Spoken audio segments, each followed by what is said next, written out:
जैसे मैंने बहुत पहले एक बात कही थी कि अति सुंदर ना, अति कभी ना करना बंदे, इति तेरी हो जाएगी।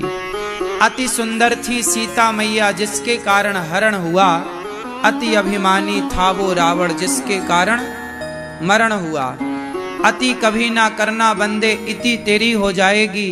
बिन पंखों के पक्षी जैसी गति तेरी हो जाएगी। अति कभी ना करना, अति भला ना बोलना। ना अति बोलना अच्छा है, ना अति चुप रहना अच्छा है, ना अति सुंदर होना अच्छा है। अति सुंदर होना भी अच्छा नहीं है। लोग कहते ना बहुत सुंदर होते ना। अब कोई कहे कि महाराज जी सुंदरता तो भगवान बना के देते हैं। बात यहां सुंदरता की नहीं है, अति की है।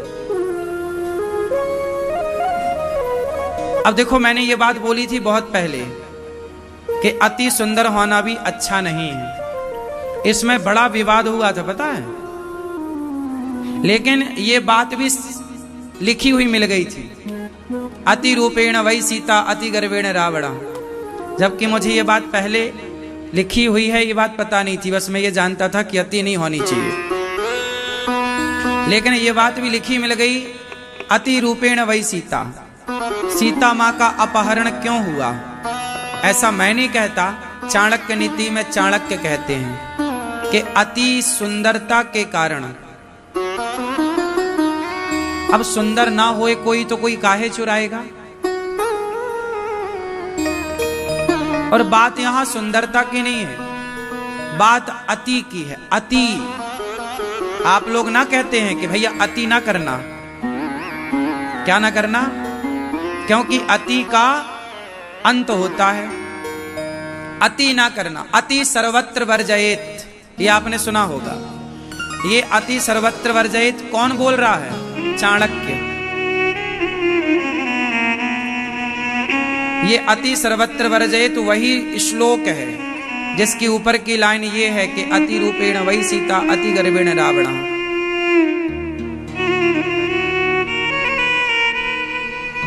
है ना? अति सर्वत्र वर्जयेत। तो देखो, अति सुंदर होना, अति किसी चीज की, अति घमंड रावण का था, नाश हो गया। अति किसी चीज की अच्छी नहीं है। एक छोटी सी बात आपको बताएं। एक कहानी मैंने सुनी कि एक नारी थी, बड़ी सुंदर थी। एक महिला बहुत सुंदर थी, बहुत सुंदर। जो देखता वो देखता रह जाता, इतनी सुंदर एक स्त्री थी। एक दिन उस नारी को एक धनवान व्यक्ति ने देखा। वाह!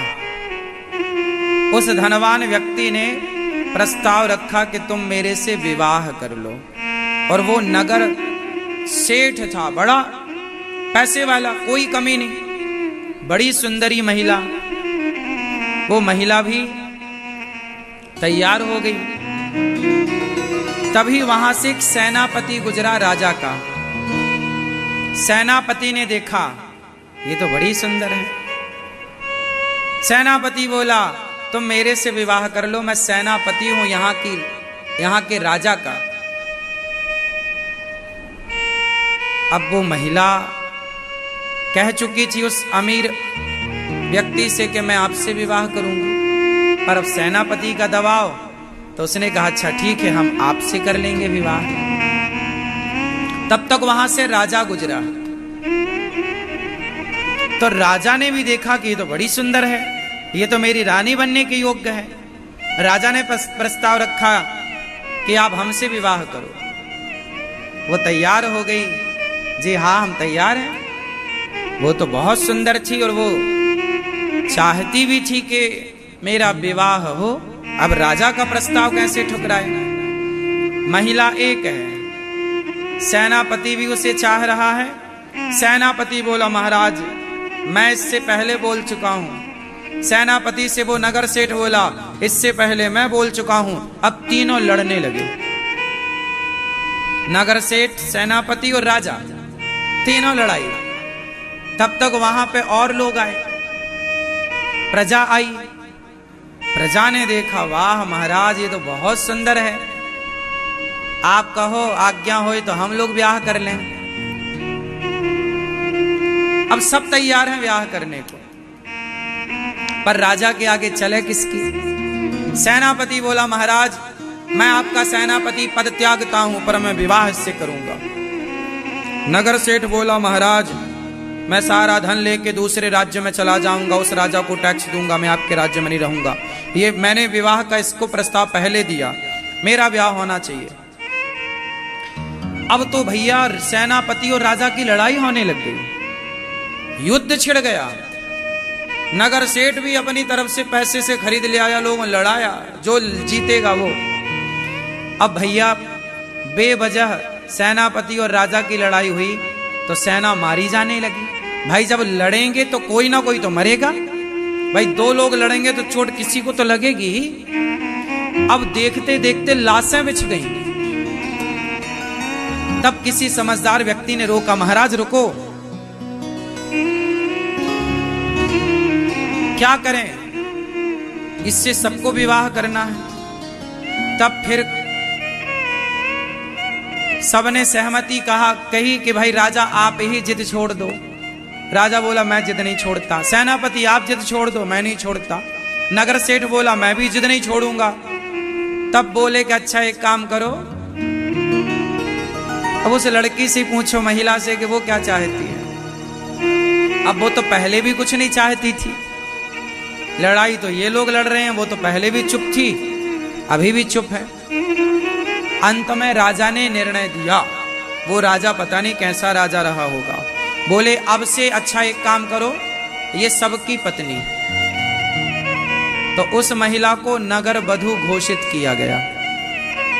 क्या घोषित किया गया? क्या घोषित किया गया? नगर वधू, कि ये सारे नगरवासियों की वधू है, मतलब सबकी पत्नी, सार्वजनिक। अब बताओ, ये कहानी मैंने पढ़ी थी बहुत पहले, अब बताओ ये कहानी का अर्थ क्या निकला, सारांश क्या निकला? क्योंकि वो महिला अति से ज्यादा सुंदर थी, इसलिए युद्ध हुआ। खिलजी पद्मावती की ओर क्यों बढ़ा? बोलो। खिलजी आक्रांता है इस देश में, पद्मावती की ओर क्यों बढ़ा? क्यों युद्ध हुआ? क्यों पद्मावती को जौहर करना पड़ा? क्यों जिंदा 8,000 स्त्रियों को एक साथ जलना पड़ा? बोलो। क्योंकि वो जरूरत से ज्यादा, बोलो, सुंदर है। इसलिए सुंदर होना दोष नहीं है, जरूरत से ज्यादा हर चीज की अति दोष बन जाती है। इसके उदाहरण भी समाज में हैं। इसलिए चाणक्य जैसे बुद्धिमान कह रहे हैं कि अति सर्वत्र वर्जयेत्। क्यों मेरी मां?